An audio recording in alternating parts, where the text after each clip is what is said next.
um norte a partir do livro de Ageu, do profeta Ageu.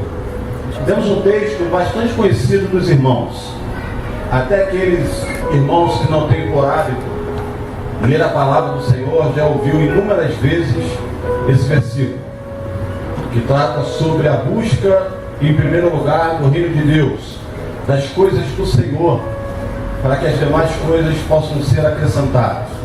Tenho certeza que você já foi ministrado várias vezes por essa palavra, mas Deus colocou em meu coração, dia de ontem, essa palavra, ela veio fazendo um efeito grande na minha vida, e eu queria compartilhar com você nessa noite. Na verdade, eu queria fazer uma pergunta para você. Qual tem sido a sua prioridade? O que tem tomado o primeiro lugar na sua vida? Responda para você mesmo.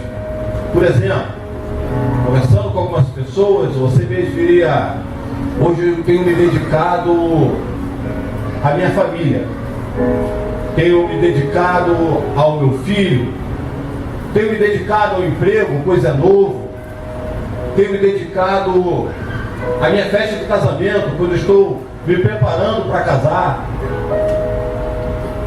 Nada disso é errado,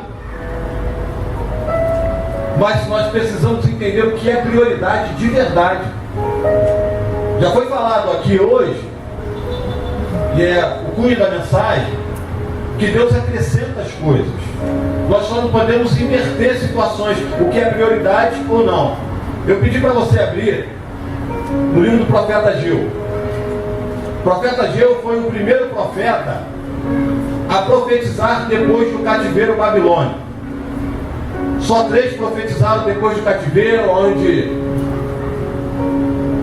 o povo ficou durante 70 anos, você conhece a história, e depois entrou o profeta Ageu na história, profetizando no livro que tem o seu nome, ao povo que deixou de lado algumas coisas, algumas prioridades. A prioridade não era mais a construção do templo. Relembrando os irmãos, dando uma introdução, o povo fica 70 anos no cativeiro, profetizado por Deus antes, mas depois que Nabucodonosor morre, entra um rei da Medo-Pérsia, chamado Ciro. Esse rei, ele lê alguns textos de Isaías e se acha nele dizendo: eu também sou ungido, Deus também vai me levantar. E ele entende pelo texto de Isaías que ele seria um canal para que o povo voltasse para Israel, para que o povo construísse o templo e para que o povo construísse os muros. Numa visão espiritual, nós hoje somos o templo e nós precisamos de muro para nos blindar, para nos proteger. Muralha nas cidades antigas era a mesma coisa de se ter uma proteção, porque em cima das muralhas haviam torres de vigias, ficavam pessoas olhando, observando a quilômetros, a distâncias, o perigo. Se o inimigo estava vindo pelo lado direito ou pelo lado esquerdo, pessoas capacitadas, homens de guerra, ficavam sobre os muros. E templo, você sabe muito bem, desde que Deus manda instituir por Moisés o tabernáculo, templo é para morada, templo é para manifestação de Deus. Então, nesta noite, o que nós vamos fazer? Nós vamos erguer muros aqui neste lugar sobre a nossa vida. Nós vamos nos proteger debaixo das asas do Senhor. E nós somos esse templo. Eu sou um lugar de manifestação do Senhor nesta terra. Meus irmãos, vêm aqui falando sobre a internet, o uso incorreto. Na verdade, Deus tem nos chamado para isso, querido. Para vivermos de maneira certa, entendermos qual é a prioridade. As pessoas não querem que você digite texto na internet, discuta com ninguém. Ela quer olhar para você e ver um texto de Deus sobre a tua vida. Ela quer olhar para você e dizer: ali é o lugar de habitação do Senhor. Naquele homem vai a presença de Deus. Naquela mulher vai a presença do Senhor. Quando Moisés desce do monte, as pessoas reconhecem e vê a diferença nele. Ele não desce mais sozinho, ele desce resplandecendo. Deus nessa noite nos chama. Aqui é noite de edificar muros. proteger a nossa casa, proteger a nossa família, e entendermos que nós também somos lugar e habitação da glória do Senhor. Glória a Deus, aleluia. Ciro faz um decreto, libera aproximadamente 50 mil judeus para voltar para sua terra. Além disso, ele envia carta para os vizinhos, dizendo: ninguém atrapalhe este povo. Este povo vai voltar para sua terra, vai edificar novamente um templo para a habitação do seu Deus, vão edificar muros. Eu, como rei da Pérsia, vou ajudá-lo financeiramente, ajudarei com madeiras, com as melhores madeiras. A Bíblia diz que ele toma uma atitude de devolver todos os utensílios de ouro e de prata que Nabucodonosor levara quando sitiou Israel. O povo volta alegre, começa a reconstrução, porque o início é sempre muito bom. Às vezes nós não estamos preparados para as investidas do diabo, mas eu não venho pregar aqui dizendo que ele vai parar hoje. Ele vai continuar com as suas investidas. Mas quem tem muros bem erguidos, quem é templo da presença do Senhor, não se preocupa com o investimento de Satanás, porque nós estamos envolvidos em outra atmosfera, em outro ambiente, onde Satanás não tem lugar, onde Satanás não toma primazia, porque nós entendemos que a prioridade hoje não é minha família, não é minha casa. Isso é consequência de obediência, querido. A gente inverte as coisas. Prioridade é você ser templo e habitação do Senhor. Às vezes nós queremos converter pessoas, salvar vidas, mas nós mesmos ainda não entendemos que somos esse templo do Senhor, que somos uma arca aqui nesta terra, onde as pessoas precisam olhar e ter um motivo de salvação, de entender que através da nossa vida como templo, as pessoas podem se achegar e ter um rumo diferente na sua vida. O templo de Salomão, por exemplo, pessoas vinham de longe, porque ouviam um boato da limpeza do templo de Salomão. Mas não só da limpeza, é porque ouviram que quando aquele templo foi consagrado, a glória do Senhor envolveu aquela casa. Quem estava fora não conseguia entrar, quem estava dentro não conseguia sair. Querido, nessa noite não é diferente. Deus quer envolver este templo, você como templo, com a sua glória, para que as pessoas olhem como um boato longe, que você agora é diferente. Aleluia. Mas o povo volta, começa a edificar. Deixa eu dizer uma coisa no reino espiritual: quando você começa a edificar muro, quando você começa a edificar o templo que é você, o inimigo se levanta. Em nenhuma história na Bíblia, quem faz alguma coisa certa, busca as coisas de Deus, não sofre retaliação. Toda ação há uma reação. Toda vez que alguém tenta fazer alguma coisa, o inimigo se levanta. E a Bíblia diz que os samaritanos, mistura dos povos, começaram a ficar preocupados, começaram a não gostar, porque estavam alegres, cantando, edificando o templo mais uma vez. O inimigo fica furioso quando você começa a edificar o templo que é você, investindo em você, orando, buscando, jejuando. Quando você começa a se proteger debaixo de oração, querido. Hoje nós estamos à mercê do mundo, porque não temos uma política de segurança pública correta. Mas nós temos alguém que nos protege 24 horas. Que quando você acorda, ele já está lá de pé. É ele que vela para o teu sono. Então nós não dependemos disso. O povo começa a edificar. As nações escrevem cartas para Ciro e diz: olha, aí começa a mentira, começa a calúnia, a difamação, dizendo: olha, esse povo aí, ele está acostumado, depois de edificar, ficar tudo certo, vir na rebeldia. Olha, Ciro, eles não vão pagar tributo para você não. Mas a Bíblia diz que Ciro não dá muita atenção para isso, porque já leu na palavra e entendeu que ele era alguém, um instrumento que Deus usara para aquele povo. Mas Ciro morre. Depois que Ciro morre, assume seu filho. O mesmo investimento dos povos com Ciro foram investir também no filho dele, dizendo: olha, esse povo aí, depois que eles tiverem o templo construído, os muros erguidos, não vão pagar tributo não. Aí sabe o que ele faz? Para a obra. Diz: a partir de agora ninguém faz mais nada aí.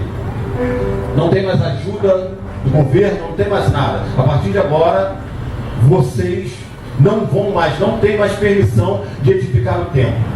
Não tem mais permissão de edificar muros. A frustração toma conta do povo. O povo começa a chorar, a não entender muito bem as coisas. Mas passados-se 2 anos, as guerras continuando entre os povos, esse rei morre. Entra em cena mais um rei, chamado Dario, ou Dário. Ele, ouvindo toda a história, entendendo que também era alguém, instrumento de Deus, começa a permitir, mais uma vez, que o povo edifique o templo, que o povo edifique os muros. Mas a frustração já tinha tomado conta daquele povo há muito tempo. O desânimo já tinha tomado conta daquele povo há muito tempo. A motivação já tinha ido embora há muito tempo. Mas nessa noite Deus vai mexer com a gente. Para você que entrou aqui desmotivado, você que entrou aqui sem esperança, você que entrou aqui parado, paralisado, estatalado por todas as coisas, Deus nessa noite está liberando sobre a nossa vida uma porção de ânimo no Espírito para voltarmos a edificar e priorizar aquilo que de verdade precisamos priorizar. Livro do profeta Ageu, versículo 2, diz assim, capítulo 1, versículo 2: assim fala o Senhor dos Exércitos, este povo diz: não veio ainda o tempo em que a casa do Senhor deve ser edificada. O tempo havia passado, e aí Ageu chega, vê a situação do povo. O que está acontecendo aqui? Aí o povo diz para ele: olha, ainda não é o tempo de edificarmos a casa do Senhor. Quantas vezes nós falamos sobre tempo e a gente joga a culpa em Deus? Não, ainda não é o tempo, ainda não é a oportunidade, não é a hora. Nós, seres humanos, somos especialistas em dar desculpa. Somos ou não somos? Seja sincero. Já diz os mais antigos: quando se quer, dá-se um jeito. Quando não se quer, dá-se uma desculpa. Nós somos especialistas nisso. E toda desculpa tem um fio de mentira. Na verdade não era aquilo. Ageu se apresenta o povo joga para Deus: não, não é o tempo. Não é o tempo de edificarmos. Não é agora, o ciclo não é esse. Mas Ageu era um profeta enviado por Deus e começa a entender as desculpas do povo, olhando com uma visão espiritual e dizendo: nós precisamos acabar com essas justificativas. Eu quero nessa noite dizer para você que o tempo é hoje, o ciclo é agora, o momento é agora. Agora é a hora de você sair daqui como templo de Deus, como morada de Deus, como habitação do Senhor. Mas nós nos acostumamos com pouca coisa. Nós acostumamos sentir uma presença de Deus nos cultos, nos congressos, nos trabalhos específicos na igreja. Mas o templo foi ordem de Deus. E Deus diz assim: templo erguido é para manifestação da minha presença. No templo é lugar de pessoas serem saradas. Templos é lugar de pessoas serem renovadas. Templo é lugar de pessoas crescerem, pessoas terem visão maior. Levanta a tua mão que eu vou profetizar. Você é este templo que eu estou dizendo nessa noite. Não é feito por mão de homens, mas é templo que é feito pelo Senhor. E você é um templo do Senhor. Glória a Deus. Glória a Deus. Qual é a minha prioridade então hoje? Então a prioridade aqui é erguer muro e ser templo. E a minha família, eu deixo de lado? Não. Se você erguer muro e ser um templo local de habitação de Deus, o teu trabalho, a tua família, o teu casamento vão ser consequência de obediência de Deus, de você com Deus. Às vezes a gente erra, você prioriza alguém, você prioriza algo, quando na verdade Deus está querendo ser o primeiro na nossa vida, irmão. Você já viu que Deus não divide a sua glória com ninguém? Deus não aceita estar ao lado dele, Ele quer ser o centro na tua vida.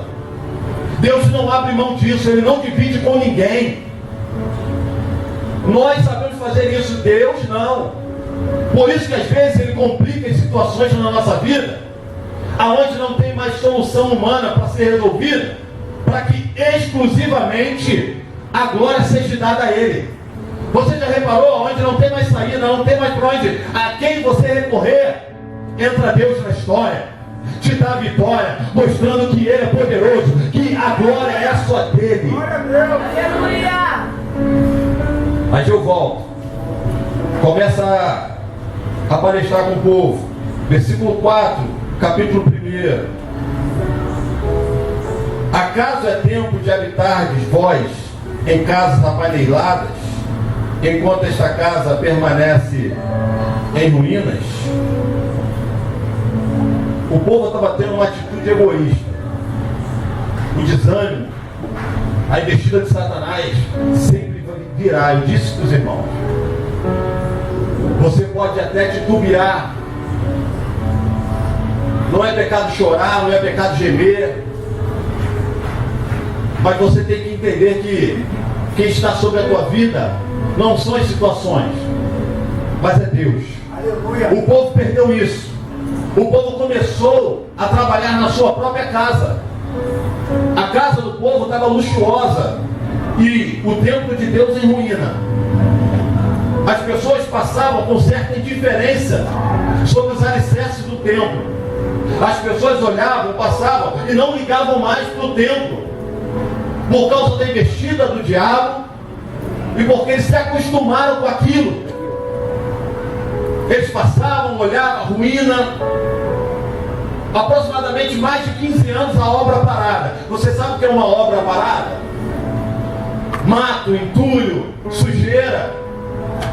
Eles passavam e olhavam o alicerce, olhavam o entulho, a sujeira, era indiferente. Iam para suas casas, compravam os melhores equipamentos, traziam madeira de longe, mas a casa do Senhor não estava mais sendo edificada. Aí Dario diz ao povo, a partir de agora vocês têm a permissão de voltar a edificar, mas o povo não queria mais. O povo não conseguia mais. É um povo traumatizado, frustrado. O trauma, a frustração nos para, irmão. Se eu perguntasse aqui quem já foi frustrado na vida, traumatizado, mas eu louvo a Deus que o nosso Deus cura trauma. O nosso Deus cura frustração. O nosso Deus faz diferente, faz de novo, reconstrói, levanta, abate. Esse é o Deus que nós servimos. Aleluia. Diz, a casa de vocês está bonita. Glória a Deus. É de Deus. O que fazer da de Deus? Versículo de número 6. Tendes semeado muito e recolhido pouco. Comeis, mas não chega para fartar-vos. Bebeis, mas não dá para saciar-vos. Vestivos, mas ninguém se aquece. E o que recebe salário, recebe-o para pô-lo no saquitel furado. Existe uma coisa chamada tempo de Deus, ciclo da vontade de Deus. Se você não entender isso, você vai semear, continuar semeando, você vai continuar trabalhando, mas as coisas não vão acontecer. Mais uma vez colocamos a culpa em Deus. Ainda não é o tempo de Deus. Não está acontecendo porque Deus não quis ainda, não permitiu ainda. O povo estava preocupado com a sua casa, querido. E Deus estava alertando por meio de Ageu, não. É o templo. Nos dias de hoje somos nós. A tua preocupação tem que ser com você, querido. Se você não estiver bem, se você não estiver de pé, se você não for habitação do Espírito sobre a tua vida, as coisas não vão fluir. Sabe por que às vezes as coisas não dão certo? Porque estamos priorizando as coisas erradas. Estamos colocando na frente de Deus coisas erradas. Toda vez que houve um avivamento, toda vez que houve um reavivamento na Bíblia, na história dos reis, a primeira coisa que eles faziam era quebrar o altar que tomava o lugar de Deus. Quebrar aquilo que tomava o lugar de Deus. É isso que você tem que fazer nesta noite. Deus tem um lugar, querido, e Ele é o primeiro. Se Ele não for o primeiro na sua vida, você vai trabalhar, você vai semear, mas não vai fluir na sua vida. Então, às vezes, as coisas não dão certo porque eu estou fora do tempo de Deus. Talvez eu estou querendo colher na hora de semear.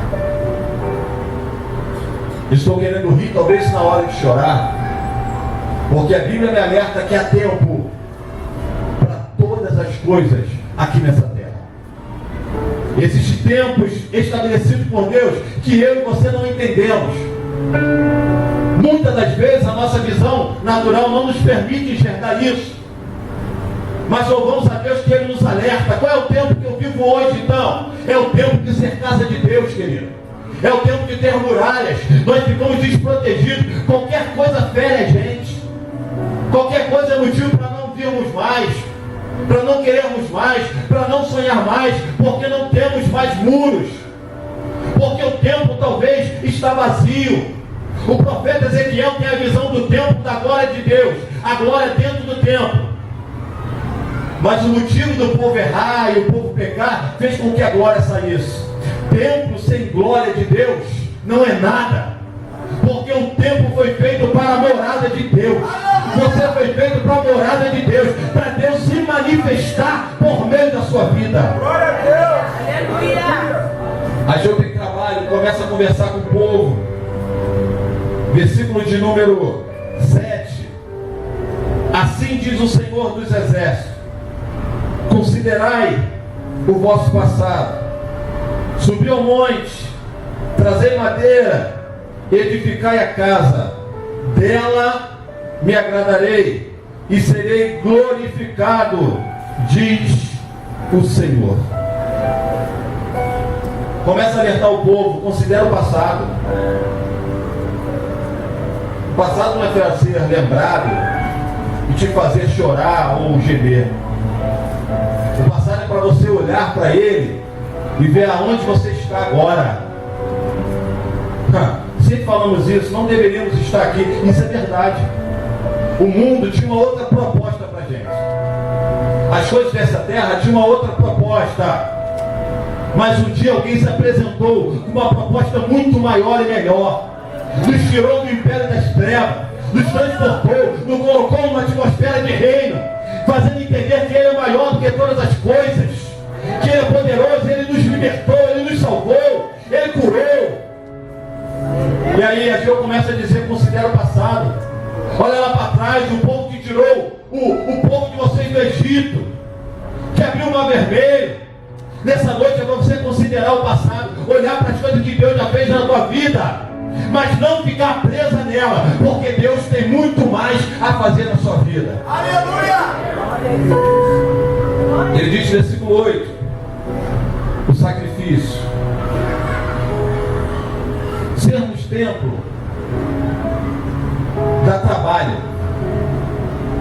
Templo, fisicamente, todos os dias, o sacerdote ia no altar, removia as cinzas e trazia lenha fresca. Você acha que isso dá trabalho? Claro. Claro que dá. Todo dia vai lá, remove as cinzas e coloca lenha fresca. Para quê? Para o fogo não se apagar. O fogo deveria estar aceso. Aí está o nosso erro. Nós somos templo, mas não queremos sacrifício. Queremos chegar, abrir os braços, abrir a boca e sermos instrumentos de Deus. Deus nessa noite diz: para você manter o fogo dentro de você, você precisa orar mais. Você precisa confiar mais. Você precisa acreditar mais em Deus. Você precisa mergulhar mais nas coisas de Deus. Do jeito que nós estamos vivendo, irmão, temos duas opções: hoje somos de Deus ou não somos. Quanto mais você se envolve com Deus, mais você sente prazer nas coisas de Deus. Quanto mais você deixa de lado, você começa a arrumar inimizade com Deus, porque você quer ser amigo do mundo.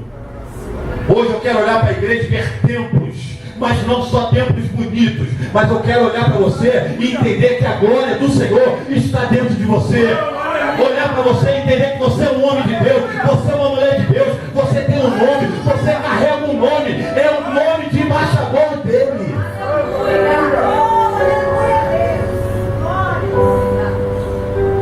Aí Deus começa a repreender o povo a partir do verso 9. Diz: gente, olha para o templo, olha a ruína. Deixa eu dizer uma coisa: Satanás quer te ver em ruínas. Satanás quer olhar para você e ver você somente um alicerce, que não deu continuidade à obra. Você veio, aceitou Jesus, mas não provou nada ainda. Até veio para os cultos, mas não tem provado nada de Deus. Satanás tem interesse nisso. Mas Deus nessa noite está te dizendo: eu vou te ajudar. O que eu acho lindo em Deus é que quando Ele se apresenta para as pessoas, na hora, na situação, Ele vem sempre com um nome. Ele vem e diz aqui: eu sou o Senhor dos exércitos. O povo sabia que ia enfrentar dificuldade, ia enfrentar luta. Os samaritanos iam se levantar, mas Deus já acalma logo eles: eu sou o comandante do exército. Você está debaixo de mim, eu vou comandar para você, eu vou te ajudar. O povo começa a entender a situação, mas Deus começa a dizer para o povo: gente, não é hora de você estar habitando em casas apaineladas, luxuosas. É hora de edificar o templo. Irmãos, não é mais hora de vivermos a aparência exterior. É hora de abrirmos mesmo, nos expor para Deus e dizer: Senhor, eu sou o templo, estou vazio, mas eu preciso da tua glória, eu preciso da tua presença, eu preciso da tua manifestação, eu preciso entender que o Senhor é sobre a minha vida. Versículo de número 12. Então Zorobabel, filho de Sealtiel, e Josué, filho de Josadaque, sumo sacerdote, e todo o resto do povo atenderam a voz do Senhor seu Deus. O que eu faço então? Atende a voz dele. O que eu acho lindo em Jesus, conversava até com uma pessoa essa semana sobre isso. Ele nunca forçou ninguém a fazer nada. Enquanto Jesus esteve aqui na terra, Ele nunca forçou ninguém a fazer nada. Ele queria que as pessoas olhassem para Ele e sentissem vontade de ser igual a Ele. E Ele utilizava de uma palavra chamada autoridade. Por onde Ele andava, Ele poderia não ter o melhor carro da época, as melhores roupas, comer a melhor comida, mas quando Ele proferia uma palavra, as pessoas diziam: jamais alguém falou com tanta autoridade. Aleluia! Glória a Deus! Jesus não queria que as pessoas olhassem por o exterior dele, mas olhassem para ele e enxergassem Deus. Ele disse: eu e o Pai somos um. O povo dizia: eu quero conhecer o Pai. Aí Jesus fala: olha para mim, mostra-me o Pai. Ele disse: eu tenho estado com você tanto tempo, vocês não viram o Pai ainda, eu e o Pai somos um. O povo começa a atender aquilo em Ageu, atender e temer. Começam a trazer à memória aquilo que dá esperança. A nossa mente é um território muito perigoso. Ela nos machuca, ela nos maltrata, ela nos coloca para baixo. Aí nessa noite eu digo para você: traga à memória só aquilo que te dá esperança. Joga fora a palavra de afronta, joga fora a palavra de samaritano e começa a profetizar: eu sou o templo de Deus, eu sou a morada de Deus. Aí o irmão me pergunta: é muito difícil essa semana. Eu disse: quando a gente não começa a entender as coisas, nós precisamos começar a falar. Está difícil as coisas, mas eu sou de Deus. Quando eu começo a orar em línguas, começa a se envolver mesmo com Deus, Você não é coitadinho. Você é templo, queridos. Aleluia! Você pode achar muito legal a casa onde moram os reis, os príncipes dessa terra. Valiosas. Não sei quantos milhões de dólares. Mas eu te garanto que não vale mais do que você. Você foi comprado, não foi com ouro nem com prata. Foi com sangue, querido. Foi o sangue que Ele te comprou e que Ele te lavou para fazer de você a casa mais bonita, a melhor casa, a casa mais cara nessa terra, que é você. Aleluia! Maravilha de Deus! Então Ageu, o enviado do Senhor, versículo 13, falou ao povo segundo a mensagem do Senhor, dizendo: eu sou convosco, diz o Senhor. Você vai precisar de ajuda para reerguer o templo. Talvez as pessoas que estão do seu lado todos os momentos não vão poder te ajudar. Mas aí Deus já alerta o povo: sozinho vocês não vão estar. Eu sempre estarei com vocês. Quer mudar de vida hoje? Quer ser diferente? Entenda que Deus vai estar sempre te ajudando, erguendo a mão. Você pode ter um momento de dificuldade, mas Deus vai estar dizendo: eu sou contigo, não desiste, não para, vamos reerguer um templo. Glória a Deus. Você não veio para esse mundo para andar no mundo de Satanás, não, querido. Ele veio para desfazer as obras de Satanás, para quebrar aqueles que bebiam, que se prostituíam, que matavam, que roubavam. Ele veio para transformar essas pessoas, fazer um vaso novo.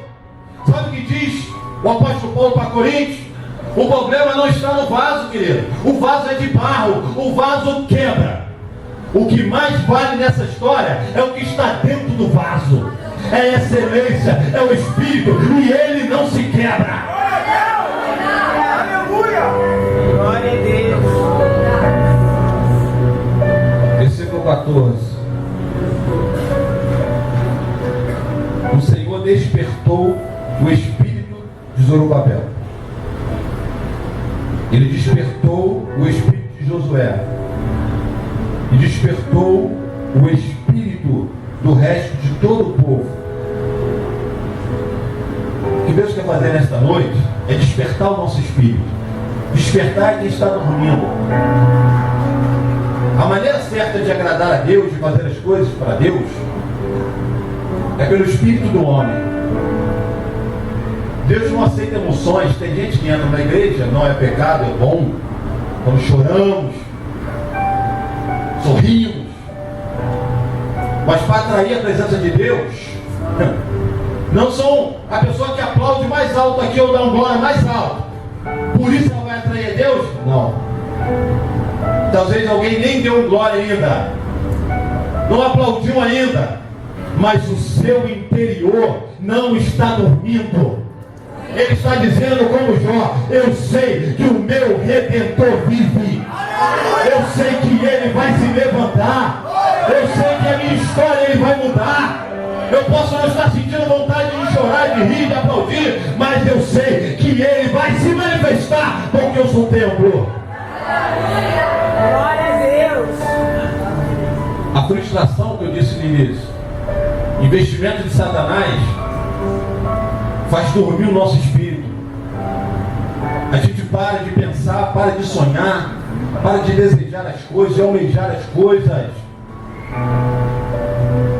Mas a palavra de Deus, por intermédio de Ageu, despertou o espírito do povo, despertou o espírito do governador, despertou o espírito do sacerdote. Se colocaram de pé e disseram: vamos voltar ao trabalho. Não acabou por aqui. Eu não sei quanto tempo você está parado. Eu não sei quanto tempo você está preso às frustrações. Mas eu te digo hoje que Deus ainda tem algo para realizar na sua vida. Aleluia! Sacrifica hoje, irmão. Sacrifica hoje, vai buscar o Senhor, vai orar e dizer: Senhor, não quero viver assim.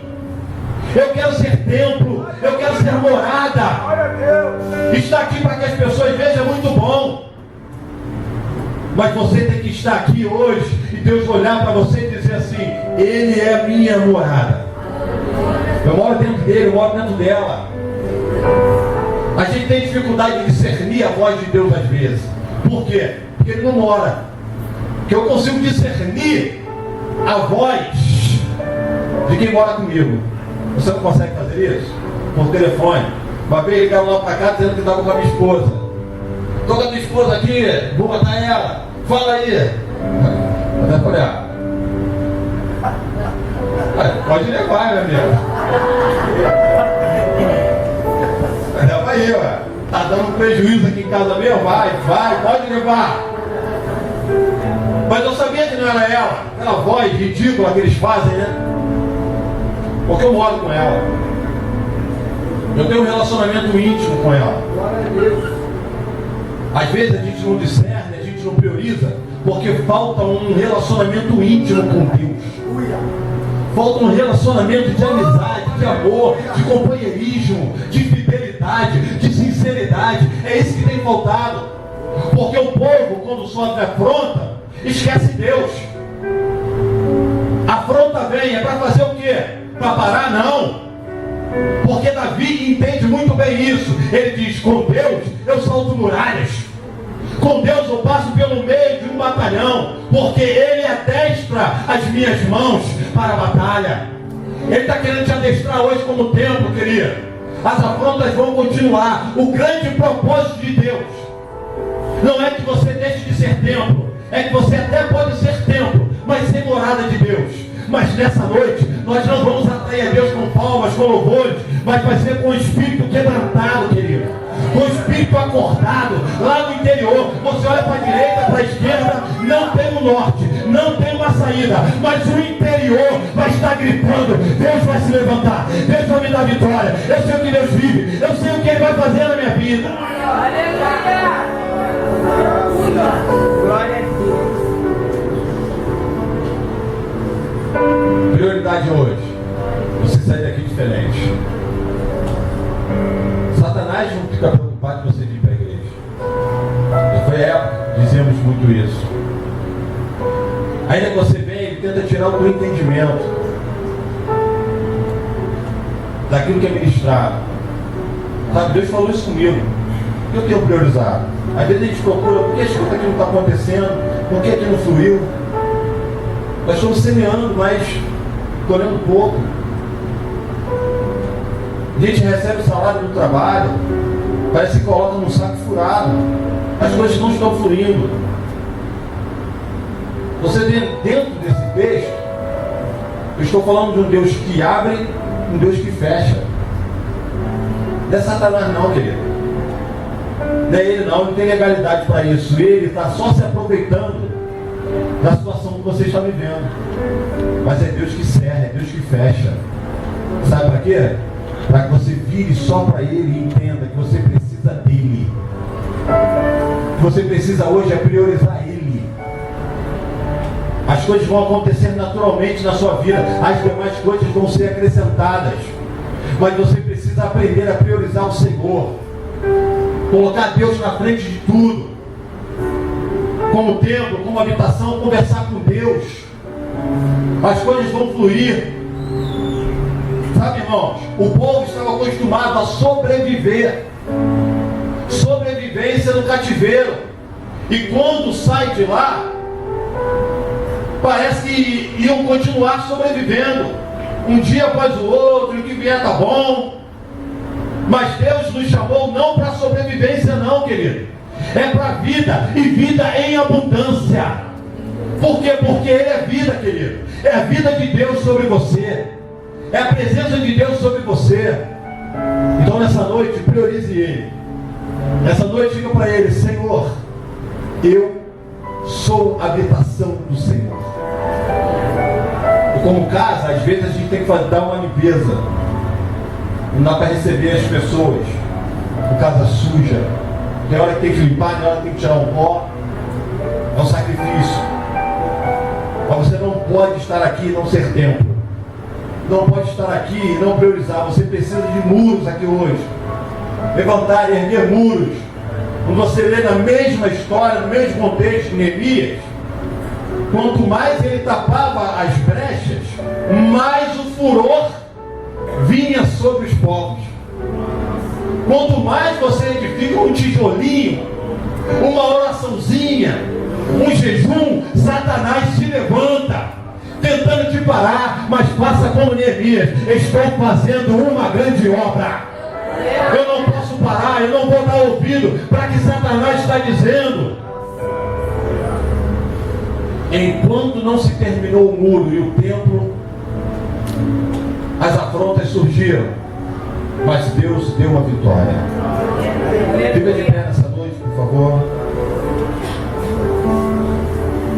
Vamos direcionar a oração. Você acredita no seu poder da oração? Fecha teus olhos.